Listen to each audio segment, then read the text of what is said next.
Oh les gars, asseyez-vous bien parce que là, on va pas y aller par 4 chemins. Rafinha et le FC Barcelone viennent de se faire démolir. Pas seulement sur le terrain, mais dans tous les sens du terme. Blessé, forfait, obligé de regarder la double confrontation contre l'Atlético de Madrid depuis les tribunes du Riader Metropolitano et pourtant, c'est lui qui fait la une de tous les journaux sportifs d'Espagne ce matin. Pourquoi? Parce qu'il a lâché une bombe atomique sur l'arbitrage de Clément Turpin. Il parle de match volé. Il accuse l'arbitre français d'avoir eu peur que le Barça se qualifie. Et pendant ce temps, le Barça est éliminé en quart de finale de Ligue des Champions. Et tout le monde en Espagne se demande, mais qui est le plus fou? Rafinha ou ceux qui le défendent? Aujourd'hui, on va tout décortiquer. Les mots de Rafinha, les réponses assassins des colchoneros, les plateaux télé qui explosent, les anciens du Barça qui les enfoncent, et surtout, est-ce que ce club est vraiment capable de gagner la Ligue des Champions un jour? Si tu es fan du Barça, du foot polémique ou simplement de la vérité brute, reste jusqu'à la fin, et active la cloche, parce que ça va chauffer. Allez, on commence. On rembobine un peu pour ceux qui auraient raté le film. Quart de finale de Ligue des Champions.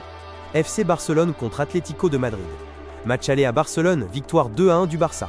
Match retour à Madrid. L'Atlético gagne 2-0. Score cumulé, 3-2 pour les colchoneros. Le Barça est dehors, encore une fois. Mais ce qui fait le plus mal, ce n'est même pas l'élimination. C'est la façon dont elle est vécue.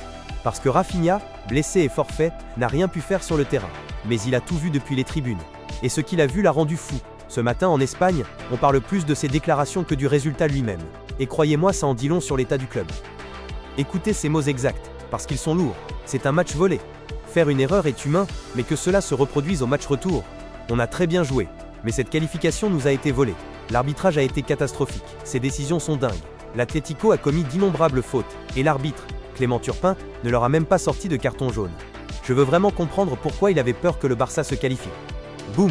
Un joueur titulaire, international brésilien, qui accuse ouvertement un arbitre de l'UEFA d'avoir peur que son équipe avance. Il parle de vol. 2 fois. Il dit que l'Atlético a fait des fautes à l'appel, sans jamais prendre un jaune. En Espagne, ça passe très mal. Très très mal. Et là, tout le monde se souvient immédiatement de Neymar en 2019. Le Brésilien avait insulté les arbitres après un match de Ligue des Champions avec le PSG. Résultat, 3 matchs de suspension. Direct. Est-ce que Rafinha va payer le même prix? L'UEFA est déjà sur le coup.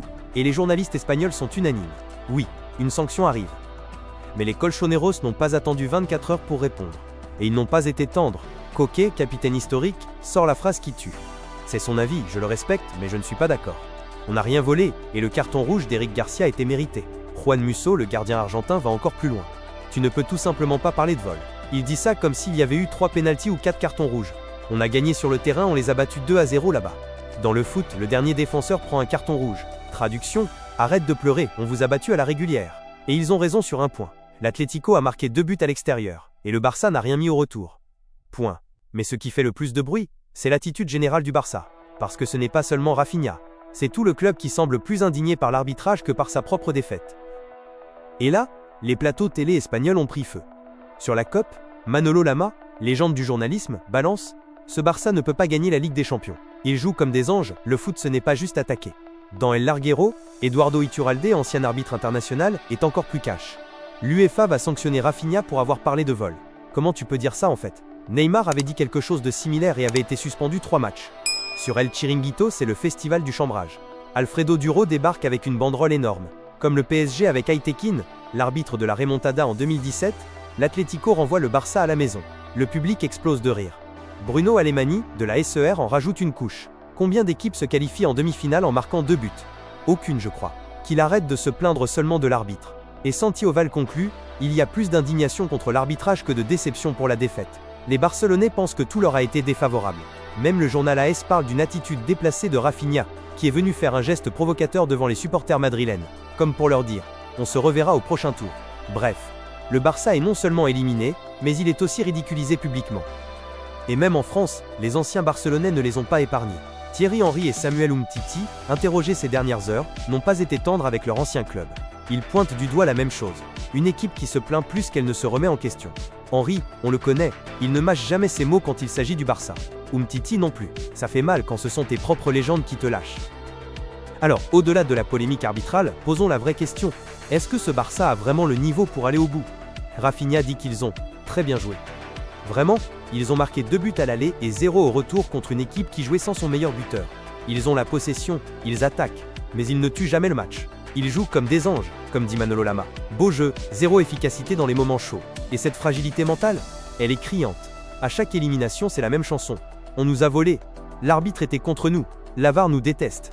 On a déjà entendu ça avec le PSG pendant des années. Et on sait comment ça finit. Aujourd'hui, le Barça est en reconstruction, c'est vrai. Mais quand tu accuses l'arbitre d'avoir peur que tu te qualifies, tu montres surtout que tu n'acceptes pas la réalité. Tu n'as pas essayé assez bon ce soir-là. Et ça, c'est le plus dangereux pour l'avenir du club. Parce que tant qu'ils ne changeront pas cette mentalité de victime, ils resteront bloqués au stade d'écart. Alors, verdict final, Raphinha a peut-être raison sur certains points d'arbitrage. Mais sa façon de le dire, et surtout le timing, risque de lui coûter cher et de faire encore plus de tort à son équipe. Le Barça est éliminé. Point. Maintenant, à eux de transformer cette rage en force. Ou de continuer à pleurer sur l'arbitrage. Et toi t'en penses quoi? Raphinha a-t-il raison de parler de vol? Ou est-ce que c'est juste une excuse de plus? Dis-moi tout en commentaire, je lis absolument tout. Si cette vidéo t'a plu, like, partage, et abonne-toi pour ne rien rater des prochaines bombes footballistiques. Prochaine vidéo, on va décortiquer le tirage des demi-finales et ce qui attend l'Atlético maintenant. Merci d'avoir regardé jusqu'au bout les gars. Prenez soin de vous, et à très vite. Allez, ciao!